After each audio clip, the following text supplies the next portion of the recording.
بالله من الشيطان الرجيم. بسم الله الرحمن الرحيم. رب اشرح لي صدري ويسر لي أمري واحلل عقدة من لساني يفقه قولي. ربي زدني علما. اللهم فقهني في ديني. اللهم إني أسألك علما نافعا ورزقا طيبا وعملا متقبلا. اللهم صل على محمد وعلى آل محمد كما صليت على إبراهيم وعلى آل إبراهيم إنك حميد مجيد. اللهم بارك على محمد وعلى آل محمد كما باركت على إبراهيم وعلى آل إبراهيم إنك حميد مجيد. الله أكبر الله أكبر الله أكبر لا إله إلا الله. الله أكبر الله أكبر ولله الحمد. الله أكبر كبيرا والحمد لله كثيرا وسبحان الله بكرة وأصيلا وصلى الله على نبينا محمد وسلم تسلیما کثیرا. چلیے ہم لوگوں نے کل ٹاپک کیا تھا جی اسراء اور معراج. اسراء اور معراج کے واقعے میں کیا امپورٹنٹ موضوع ہے، یعنی کیا امپورٹنٹ چیز، اہمیت کیا ہے اس کی، بدلی نہیں جاتی، یعنی بالکل ایسے ہی ہوگا. 5 نمازیں ہم خشوع و خضوع کے ساتھ اللہ کی ملاقات کے یقین کے ساتھ ہم پڑھیں گے کہ نماز کیا ہے، ہم اللہ سے ملاقات کر رہے ہیں نا، نماز کے ذریعے سے ہم اللہ سے تعلق ہمارا وہ ہوتا تو بہرحال اسٹرانگ ہوتا. تو یہ ہم کرنا چاہیے. ایک تو یہ بہترین چیز ہم کو پتہ چلتی، اور نماز ہی مومن اور ایک کافر کے درمیان جو ہے فرق کرنے والی چیز جو ہے وہ نماز ہے. نماز برائیوں سے روکتی، نماز آنکھوں کی ٹھنڈک ہے، نماز یہ دین کا ستون ہے، اور نماز ہی قیامت کے دن ہم سے جو پہلا سوال ہوگا وہ نماز کے تعلق سے ہوگا. ٹھیک ہے. اور اللہ تعالیٰ نے نماز کے مقررہ وقت فکس کر کے بتائے. جبریل علیہ السلام پریکٹیکلی آ کے ڈیمونسٹریٹ کرے نبی صلی اللہ علیہ وسلم کو، ہر نماز کے ٹائم پر آ کر سکھائے کس طرح سے پڑھنا چاہیے، کتنے فرض ہے، کیا کرنا ہے، یہ پورا پریکٹیکلی آ کے ڈیمونسٹریٹ کر کے بتائے. پھر اس طرح سے جو ہے نا آپ صلی اللہ علیہ وسلم ہم سب کو بعد میں پتہ چلا، اور اسی طرح ہماری نمازیں ہیں. اللہ اکبر. تو یہ ہے ایک ہے نا یہ کرنا، اور یہی کام شیطان جو ہے نا مشکل کر دیتا. ہم روزے تو رہ جاتے، رمضان کا جب مہینہ آتا بہت زیادہ کمر بن لیتے اور سبحان اللہ وہ کر لیتے، اور کچھ طریقے سے زکوٰۃ بھی ادا کر لیتے، حج بھی کوشش کرتے، ہر ایک کی خواہش رہتی حج کر لیتے، مگر نماز جو 5 وقت کی ہے نا اس میں یا تو کوتاہی ہوتی، یا تو ٹلا کر پڑھتے، یا تو پڑھتے ہی نہیں، یا تو پڑھیں گے تو خشوع اور خضوع نہیں رہے گا. اور یہ چیز جو ہے نا شیطان ہمارے لیے مشکل اس لیے کرتا کیونکہ اس نے سجدے سے انکار کیا نا، اور نماز میں تو سجدہ ہے. تو ہم کو کرنا چاہیے، ہم کو نمازوں کا اہتمام کرنا چاہیے. نماز ہمارے لیے واقعی میں ہمارے جو ہے نا آنکھوں کی ٹھنڈک بنے، کیونکہ آپ صلی اللہ علیہ وسلم نے فرمایا کہ میری آنکھوں کی ٹھنڈک نماز میں رکھ دی گئی ہے. تو اس طرح ہماری نماز ہونا چاہیے. اور نماز آپ کو اللہ کی مدد کا ذریعہ ہے، جس طرح اللہ نے فرمایا یا ایھا الذین آمنوا استعینوا بالصبر والصلاۃ.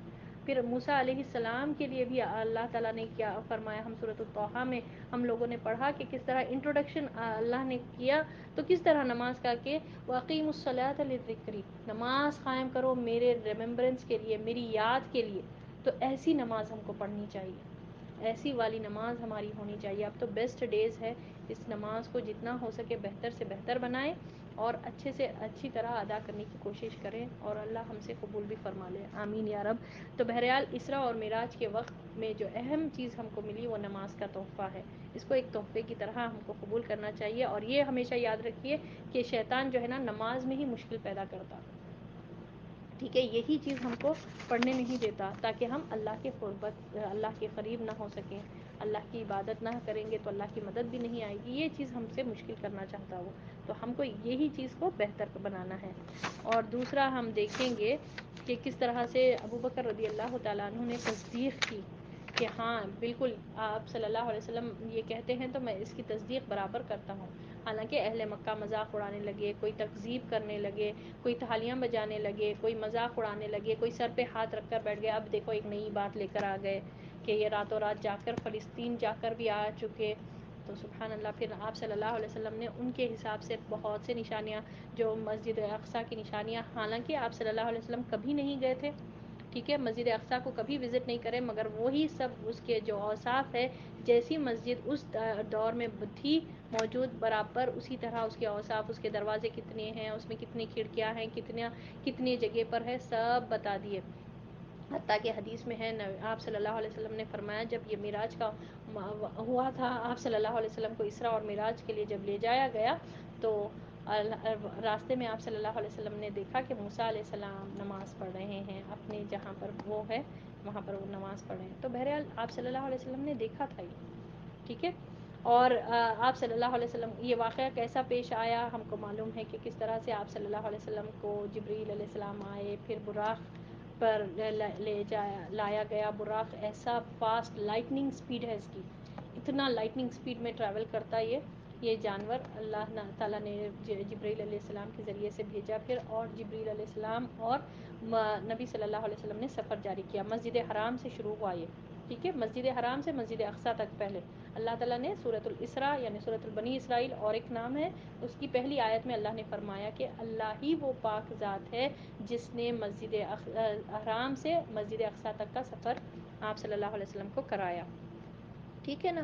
تو یہ ایک جو کل کے واقعے کے تعلق سے پھر آپ صلی اللہ علیہ وسلم کا سینہ چاک کیا گیا جب آپ صلی اللہ علیہ وسلم کو عالم بالا یعنی آسمانوں کی سفر کے لیے جب لیا جایا جا رہا تھا تب آپ صلی اللہ علیہ وسلم کا سینہ چاک ہوا دوبارہ سے، تاکہ علم اور حکمت سے دل پھر بڑھ جائے. اور ایک بڑا سفر تھا، معمولی بات نہیں ہے، آسمانوں کا سفر آج تک کسی نے نہیں کیا. سبحان اللہ. آپ صلی اللہ علیہ وسلم کو یہ ہو رہا تھا. پھر 2 برتن پیش کیے گئے، ایک میں شراب ایک میں دودھ.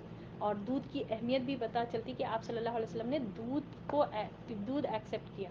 تو جبریل علیہ السلام کا جواب کیا تھا؟ آپ نے فطرت پائی، ٹھیک ہے. اور دودھ جو ہے نا، دودھ کے تعلق سے آپ صلی اللہ علیہ وسلم نے فرمایا کہ یہ کھانے اور پینے دونوں کا کام کرتی ہے. اور ہم دیکھیں گے انشاءاللہ جب ہجرت بھی کریں گے تو آپ صلی اللہ علیہ وسلم صرف دودھ پی کر ہی گزارا کرتے تھے.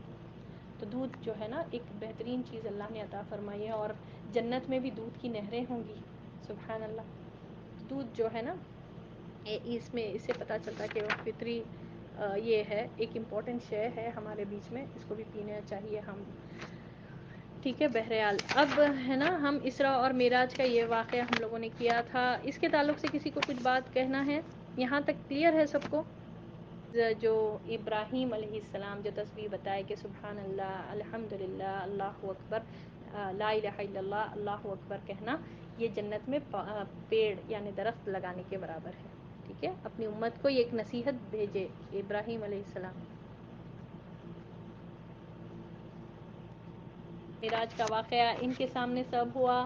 ان کو اہل مکہ تو بالکل مان کر نہیں دیے، بولے کہ آپ صلی اللہ علیہ وسلم کا مذاق اڑائے، نہیں مانتے بول کر بتایا. پھر جب آپ صلی اللہ علیہ وسلم یہاں تک کہ قافلے والے یعنی جو آ رہے تھے مسافر تھے، ان لوگ جو وہاں سے آ رہے تھے فلسطین سے جو مکہ کی طرف آ رہے تھے، ان کا تمام حلیہ کتنے لوگ ہیں، کتنے اونٹیں ہیں، کون سا اونٹ پہلے ہے، یہ سب بتائے. مگر پھر بھی اور ویسے ہی ہوا جیسے آپ صلی اللہ علیہ وسلم نے بتایا، مگر یہ لوگ پھر بھی کفر پر ہی اصرار کرے.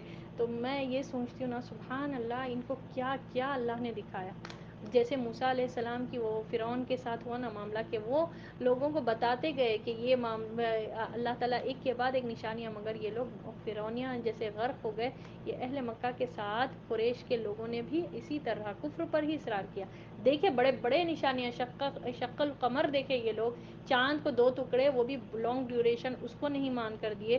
اس سے پہلے بھی بہت بڑے بڑے چیزیں سائنس دیکھے مگر کچھ بھی نہیں مانے. جیسے صحیفہ چاک ہونے کا واقعہ جو ہوا وہ دیکھے، مگر سبحان اللہ یہ لوگ مان کر ہی نہیں دیتے تھے. بہرحال اب کیا ہوا اس کے بعد؟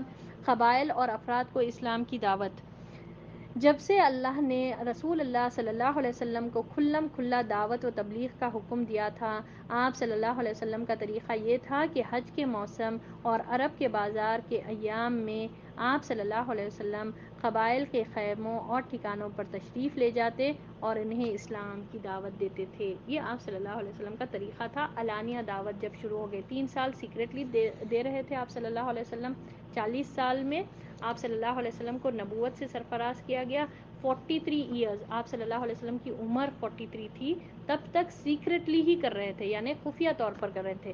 پھر اس کے بعد 3 سال کے بعد آپ صلی اللہ علیہ وسلم جب علانیہ شروع کرے تو لوگوں کو قبیلے والوں کے خیموں کے پاس جاتے تھے، ان لوگ جہاں رہتے تھے خیموں پر جا کر ان کو بلاتے تھے، ان کے ٹھکانوں پر، ان کے رہائش گاہوں پر جا کر آپ صلی اللہ علیہ وسلم علانیہ اسلام کی دعوت دیتے تھے. جاہلیت میں عرب کے مشہور اور مکہ سے قریب ترین بازار تین تھے: عکاظ، مجنہ اور ذوالمجاز۔ عکاظ نخلا اور طائف کے درمیان ایک بستی تھی جہاں پہلی ذی قعدہ سے 20 ذی قعدہ تک بازار لگتا تھا۔ اب یہ تین بازار ہیں، یہاں پر لوگ اب یوزولی جمع ہوتے تھے حج کے سیزن سے پہلے، ٹھیک ہے۔ وہ کون سے ہیں تین بازار؟ عکاظ، مجنہ اور ذوالمجاز، ٹھیک ہے۔ عکاظ کہاں ہے؟ نخلا اور طائف۔ یاد کریے طائف کا واقعہ ہم لوگوں نے پیچھے پڑھا تھا۔ طائف اور کے بیچ میں سے پھر طائف سے نکل کر آپ صلی اللہ علیہ وسلم نخلا میں جب تو کچھ دیر کے لیے اسٹے کرے تھے، وہیں پر جنوں کی جو جماعت آئی تھی، قرآن سنی تھی۔ تو بہرحال طائف اور نخلا کے بیچ میں ایک بازار لگتا تھا۔ بازار یعنی ایک میلے کی طرح ہوتا تھا، ٹھیک ہے۔ لوگ جو ہے نا لگاتے تھے، اپنا بیچنا، سامان وغیرہ خرید و فروخت ہوتے تھے، جیسا آج کل کے زمانے میں میلے ایگزیبیشنس وغیرہ ہوتے تھے، تو ایسے طرح سے وہاں پر ہوتا تھا مکے کے اطراف میں۔ تو وہ کون سے تھے؟ عکاظ تھا، مجنہ تھا اور ذوالمجاز۔ عکاظ کہاں تھا؟ نخلا اور طائف کے درمیان، ٹھیک ہے، جہاں پہلی ذی قعدہ سے 20 ذی قعدہ تک، ٹھیک ہے۔ ذی قعدہ یہ منتھ جو ہے نا، ذی الحجہ سے پہلے کا منتھ، فرسٹ ذی قعدہ سے لے کے 20 ذی قعدہ تک بازار لگتا تھا۔ اس کے بعد لوگ مجنہ منتقل ہوتے تھے۔ اب یہ یہاں پر سے کمپلیٹ کر کے لوگ جو ہے نا مجنہ چلے جاتے تھے اور وہاں ذی قعدہ کے خاتمے تک بازار لگاتے تھے، 1 سے 20 تک وہاں پر لگاتے تھے، ٹھیک ہے، کہاں پر؟ عکاظ میں، اور 20 کے بعد سے مجنہ پر لگاتے تھے پوری ذی قعدہ تک، ٹھیک ہے، 20 سے یا 29 30 جب بھی ذی قعدہ ختم ہوتا تھا وہاں تک لگاتے تھے۔ مجنہ مکہ سے نیچے وادی مروز زہران میں ایک مقام کا نام ہے۔ ذوالمجاز جبل عرفہ یعنی جبل رحمت کے پیچھے ہے، وہاں پہلی ذی الحجہ سے 8 ذی الحجہ تک بازار لگتا تھا۔ اس کے بعد لوگ مناسک حج کی ادائیگی کے لیے فارغ ہو جاتے تھے۔ سبحان اللہ، دیکھیے پہلے زمانے میں بھی ویسے ہی ہوتا تھا۔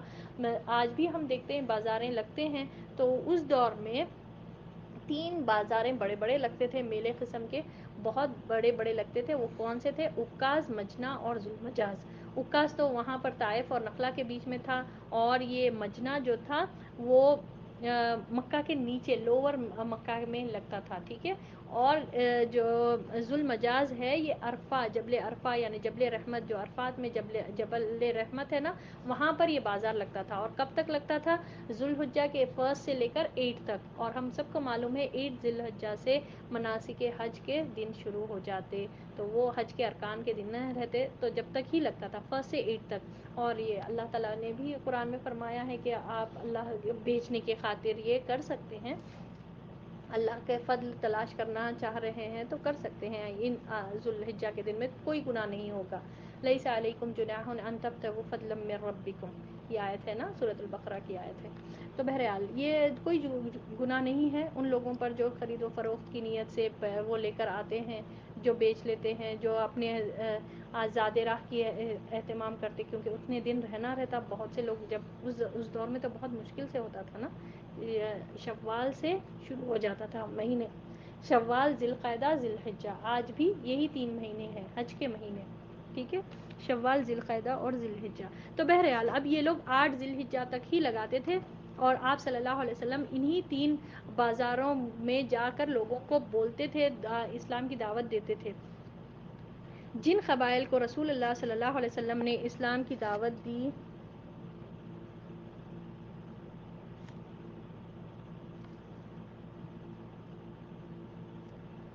جی میری آواز آ رہی ہے آپ لوگوں کو؟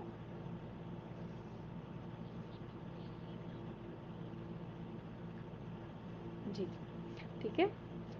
جن قبائل کو رسول اللہ صلی اللہ علیہ وسلم نے اسلام کی دعوت دی اور اس مقصد کے لیے اپنے آپ کو ان پر پیش کیا کہ وہ آپ صلی اللہ علیہ وسلم کو پناہ دیں اور آپ صلی اللہ علیہ وسلم کی مدد کرے، وہ یہ ہیں: بنو عامر بن صعصع، بنو محارب بن خصفہ، بنو فزارہ، غسان اور مرہ، بنو حنیفہ، بنو سلیم، بنو عبس، بنو نصر، بنو البکا، کندہ اور کلب، بنو الحارث بن کعب، ازرا اور ہزارما، ٹھیک ہے۔ یہ نام آپ لوگوں کو یاد کرنا ضروری نہیں ہے، یہاں پر بس آپ صلی اللہ علیہ وسلم اتنے قبیلے والوں کے پاس گئے اور اسلام کی دعوت دیے، ٹھیک ہے۔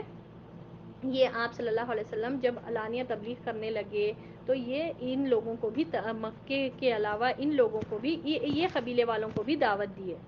ان میں سے کسی نے بھی آپ صلی اللہ علیہ وسلم کی دعوت اور پیشکش کو قبول نہ کی، لیکن ان کے جوابات اور انداز مختلف تھے، یعنی لوگوں نے جواب نہیں، آپ صلی اللہ علیہ وسلم نے جو دعوت پیش کی اس کو قبول نہیں کیا، اور ان کے جواب ایک ہی نہیں تھے بلکہ مختلف ڈفرینٹ سب کے آنسرز تھے۔ کیوں نہیں قبول کرے، اس کے ریزنز کیا تھے؟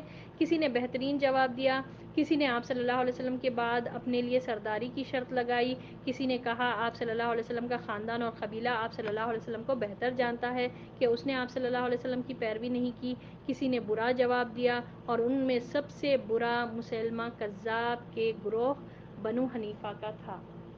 تو بہرحال یہ تمام قبیلے جو اوپر ہم پڑھے نا، یہ قبیلہ کے پاس آپ صلی اللہ علیہ وسلم سب کے پاس گئے، مگر کسی نے بھی اسلام کو قبول نہیں کیا، اور سب کے پاس ڈفرینٹ آنسرز تھے۔ کسی نے یہ کہا، بہترین جواب دیا کہ، اور کسی نے کیا جواب دیا، کسی نے شرط لگائی کہ ہم کو اچھا ٹھیک ہے ہم ایکسیپٹ کر لیں گے مگر ہمارے کو لیڈرشپ ملنی چاہیے، اور کسی نے یہ کہا کہ اگر آپ صلی اللہ علیہ وسلم جو ہے نا سچے ہوتے، اور آپ صلی اللہ علیہ وسلم کا جو ہے نا یہ اسلام کی دعوت آپ صلی اللہ علیہ وسلم کے خاندان والے خود نہیں قبول کرے، جیسے ابو لہب اور دوسرے دیگر قسم کے لوگوں نے نہیں ایکسیپٹ کیا تھا، تو وہ لوگ بہتر جانتے، وہ لوگ نہیں قبول کرے تو ہم کیوں قبول کرنا؟ تو کچھ لوگ ایسے کریں۔ اور سب سے برا جواب مسلمہ کذاب۔ اچھا کسی کو معلوم ہے یہ کون ہے مسلمہ کذاب؟ آپ جو ہے نبوت کا دعویٰ کرا تھا آپ صلی اللہ علیہ وسلم کے دور میں ہی، اس نے دعویٰ یہ کیا کہ میں بھی نبی ہوں، میں بھی لے کر آ سکتا ہوں، ٹھیک ہے؟ تو یہ مسلمہ کذاب کس قبیلے کو بلونگ کرتا تھا؟ بنو حنیفہ کا تھا وہ، ان لوگوں کا بہت برا جواب تھا۔ چلیے، ایمان کی شعائیں مکے سے باہر۔ جس زمانے میں اسلامی دعوت مکے سے اندر مشکل ترین مرحلے میں سے گزر رہی تھی، اللہ نے مقدر کر رکھا تھا کہ اسی زمانے میں مکے سے باہر کچھ ایمان لائیں۔ اب اللہ تعالیٰ مکے سے باہر، مکے میں تو بہت سے لوگ نہیں مان کر دے رہے تھے، اکثر لوگ سردار قسم کے لوگ، ہم لوگوں نے دیکھا کہ کس طرح ان لوگوں کا معاملہ تھا۔ جب آپ صلی اللہ علیہ وسلم نے کہا ابو طالب کی وفات کے وقت، صرف لا الہ الا اللہ کہہ لو، ایک بات کہہ دو، تمام عرب تمہاری غلامی کرے گا، تو یہ لوگ بولے کہ ایک نہیں 10 باتیں مانیں گے۔ تو جب نبی صلی اللہ علیہ وسلم نے کہا لا الہ الا اللہ کہو، تو یہ لوگ اپنے کپڑے جھٹک کر چلے گئے۔ یہ کیسا، یہ کیا عجیب بات ہے کہ تمام الہوں کو چھوڑ کر صرف ایک اللہ کی عبادت کرنا؟ تو بہرحال یہ لوگ مان کر نہیں دیے، تو اب اللہ نے کیا، اللہ نے یہ طے کیا کہ اب مکے سے باہر جو دعوت دیا جا رہا تھا ان میں سے کچھ لوگ ایمان لائیں۔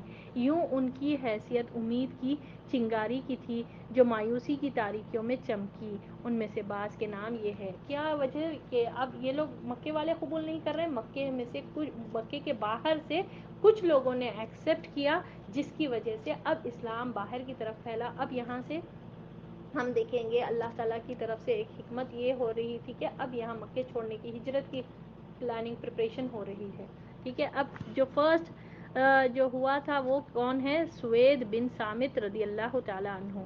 یہ شاعر تھے، گہری سوجھ بوجھ کے حامل، اور یثرب کے باشندے تھے، یعنی یثرب کے رہنے والے، یعنی مدینہ کے رہنے والے تھے۔ مدینہ کا اولڈ نیم یثرب ہے۔ ان کے شرف و شعر گوئی کی وجہ سے انہیں کامل کہا جاتا تھا، یعنی یہ ٹائٹل عرب کے لوگوں میں دیا جاتا تھا ایسے شخص کو جو بہت زیادہ زبردست سوچ کا مالک ہے، اور اس کی شرف اور شعر کی وجہ سے تو ان کو کامل کہا جاتا تھا۔ یہ حج یا عمرہ کے لیے مکہ تشریف لائے تھے، حج کی نیت سے یا عمرہ کی نیت سے مکہ آئے تھے۔ رسول اللہ صلی اللہ علیہ وسلم نے انہیں اسلام کی دعوت دی، انہوں نے آپ صلی اللہ علیہ وسلم پر حکمت لقمان پیش کیے، آپ صلی اللہ علیہ وسلم نے ان پر قرآن پیش کیا، اور وہ مسلمان ہو گئے، کہنے لگے یہ بہترین قول ہے۔ پھر وہ بعث کے جنگ سے پہلے اوس اور خزرج کے درمیان ایک لڑائی میں قتل ہو گئے، یعنی آپ صلی اللہ علیہ وسلم کی ہجرت سے پہلے ہی یہ قتل ہو گئے۔ کون؟ سوید بن صامت رضی اللہ تعالیٰ عنہ۔ یہ آئے تھے مکہ، یثرب کے رہنے والے تھے، یعنی مدینہ کے ہی رہنے والے تھے، آئے تھے محمد صلی اللہ علیہ وسلم یعنی آئے تھے مکہ میں عمرے کی نیت سے، محمد صلی اللہ علیہ وسلم نے ان کو اسلام کی دعوت پیش کی، تو انہوں نے حکمت لقمان ہم کو معلوم ہے سورۃ اللقمان میں بھی ان کی وزڈم، لقمان دا وائز جس کو کہا جاتا ہے، انہوں اپنی حکمت کے لیے بہت مشہور تھے، اور لوگوں میں بھی یہاں پر بھی مشہور تھے، مکے میں بھی ان کا بہت، لقمان کا بہت نام تھا، تو اللہ نے سورۃ اللقمان نازل فرمائے۔ تو آپ صلی اللہ علیہ وسلم نے جب ان کے سامنے قرآن پیش کیا، سبحان اللہ، دیکھیے آپ کبھی بھی دیکھیے محمد صلی اللہ علیہ وسلم جب لوگوں کو پیش کر رہے تھے، وہ قرآن پیش کر رہے تھے، کبھی بھی اپنی ذات کو نہیں آگے رکھے، ہمیشہ قرآن کے ذریعے سے انقلاب، چینجز، جتنا بھی لوگوں کو بلانا ہے، دعوت دینے کا طریقہ ہی قرآن ہے. تو قرآن جب پیش کیا گیا وہ فوری طور پر ایمان لا لیا اور بولے کہ یہ تو بہترین قول ہے. مگر وہ جو ہے اوس اور خزرج کی جنگ میں پہلے ہی وہ یعنی قتل کر دیے گئے تھے. ایاز بن معاذ رضی اللہ تعالی عنہ یہ بھی یثرب کے باشندے تھے. نوخیز نوجوان سن 11 نبوت کے اوائل میں اوس کے ایک وفد کے ہمراہ مکہ تشریف لائے جو قریش سے خزرج کے خلاف حلف و تعاون چاہتا تھا. رسول اللہ صلی اللہ علیہ وسلم کو علم ہوا تو آپ صلی اللہ علیہ وسلم ان کے پاس تشریف لے گئے اور انہیں اسلام کی دعوت دی اور قرآن کی تلاوت فرمائی. اس نے کہا یہ واللہ اس سے بہتر ہے جس کے لیے آپ صلی اللہ علیہ وسلم لوگ تشریف لائے ہیں. اس پر وفد کے ایک رکن ابو الحسر نے بطحا کے کنکریاں اٹھا کر ایاز کے منہ پر دے مارا اور کہا یہ بات چھوڑ دو، یہاں ہم دوسرے مقصد سے آئے ہیں. چنانچہ وہ خاموش ہو رہے اور یثرب واپس آ کر جلد ہی وفات پا گئے. وفات کے وقت وہ تحلیل و تکبیر اور حمد و تسبیح کر رہے تھے، اس لیے ان کی قوم کو کوئی شبہ نہیں کہ ان کی وفات اسلام پر ہوئی. دل میں اسلام یعنی دل میں ان کے اسلام تھا. اب یہ کون ہے؟ ایاز بن معاذ. یہ بھی جو ہے نا رضی اللہ تعالیٰ عنہ یہ یثرب کے رہنے والے تھے. مکہ آئے تھے، دوسرے لوگوں کے ساتھ آئے تھے. خزرج کے دوسرے لوگ جو تھے وہ ان کے ساتھ مکہ آئے تھے عمرے کی نیت سے. جیسا بھی لوگ آتے تھے نا عمرہ اور حج کی نیت سے مکے کو. تو جیسے ہی محمد صلی اللہ علیہ وسلم کو پتہ چلا تو آپ صلی اللہ علیہ وسلم ان سب کو دعوت دینے کے لیے گئے اسلام کی طرف اور قرآن پیش کیا. تو یہ ایاز بن معاذ جو تھے رضی اللہ تعالیٰ عنہ یہ ایکسیپٹ کر لیا اور بولے کہ واقع میں محمد صلی اللہ علیہ وسلم جو لائے وہ اس سے بہتر ہے جو تم لوگ جو فالو کر رہے ہیں. تو لوگوں جو ان کے گروپ والے تھے ان لوگوں میں سے ایک شخص نے ایاز بن معاذ پر چہرے پر کنکریاں پھینک کر مارے اور بولے کہ خاموش بیٹھ جاؤ، یہ بات کو یہیں چھوڑ دو. ٹھیک ہے، یہ چیز کو نہیں مانو کیونکہ مشہور کر دیا گیا تھا محمد صلی اللہ علیہ وسلم کو شاعر کی طرح بتایا جاتا تھا، جادوگر بتایا جاتا تھا. وہ آپ صلی اللہ علیہ وسلم کی نیگیٹو پروپیگنڈا بہت ہو چکا تھا. تو بہرحال اب یہ کرے مگر ایاز بن معاذ جو تھے وہ اسلام قبول کر چکے تھے. وہ خاموش ہو گئے. اب سب لوگ بہت زیادہ ریز ہوئے تھے ہوں گے اس طور پر. ان کے گروپ جس گروپ کے ساتھ آئے ان لوگ سب منع کر رہے تھے ان کو، یہ ایک ہی اسلام قبول کر لیے تھے. تو بہرحال اس وقت وہ خاموش ہو گئے. پھر فائنلی پھر وہ جب واپس پہنچے یثرب یعنی مدینہ، جب واپس پہنچے تو ان کی وفات ہو گئی اور ان کی وفات کے ٹائم پر یہ تکبیر اور تحلیل حمد و ثنا کر رہے تھے. جس سے ظاہر ہے کہ وہ ان کی موت اسلام پر ہوئی. کلیئر ہے؟ جو نیکسٹ ویک ہوگی ہماری کلاس انشاءاللہ تب ہم کریں گے. اور جو نماز کے تعلق سے جو بتایا گیا کے دن ہم اس کے آگے پھر پڑھیں گے اور دیکھیں گے کہ کس طرح اللہ تعالیٰ راستے بنا رہا ہے. اب دوسرا جو ہے اسلام مکے سے باہر پھیل رہا اور کس طرح ہجرت کے لیے اللہ تعالیٰ راستے بنا رہا ہے انشاءاللہ. اب مکی دور کا اینڈنگ پر ہے ہم لوگ. الحمدللہ ہم لوگوں نے پورا مکی دور پورا دیکھ لیا. اب یہ مکی دور اب اینڈ ہونے والا ہے. اب اللہ تعالیٰ پریپیئر کر رہا کہ کس طرح سے ہجرت ہوگی. ان بہترین دنوں میں ہم بہترین عمل کریں اور اللہ کی ناراضگی والے ہر وہ کام کو چھوڑ دیں جس سے اللہ ناراض ہو. اللہ کی نافرمانی کے کام بھی نہ ہوں بلکہ نیکی میں ہم سبقت کرتے جائیں. سابقون فی الخیرات ہم ہوں. اور اللہ تعالیٰ سے ہم دعا کرتے ہیں اللہ تعالیٰ ہمارے لیے ایسے نیکی کے مواقع بھی ادا کرے جس سے اللہ راضی ہو. ایسے عمل کی توفیق بھی اللہ ہم کو دے جس سے اللہ راضی ہو جائے. سبحان اللہ. اللہ سے ہم دعا کرتے ہیں اور ہم جو عمل کریں اللہ تعالیٰ اپنی بارگاہ میں قبول بھی کر لے. آمین یا رب العالمین. وآخر دعوانا ان الحمد للہ رب العالمین. سبحان ربک رب العزت عما یصفون وسلام علی المرسلین والحمد للہ رب العالمین. سبحانک اللہم وبحمدک نشہد ان لا الہ الا انت نستغفرک ونتوب الیک. اللہ اکبر اللہ اکبر اللہ اکبر. لا الہ الا اللہ. اللہ اکبر اللہ اکبر وللہ الحمد. اللہ اکبر کبیرہ والحمد للہ کثیرہ وسبحان اللہ بکرۃ و اصیلا. السلام علیکم ورحمۃ اللہ وبرکاتہ.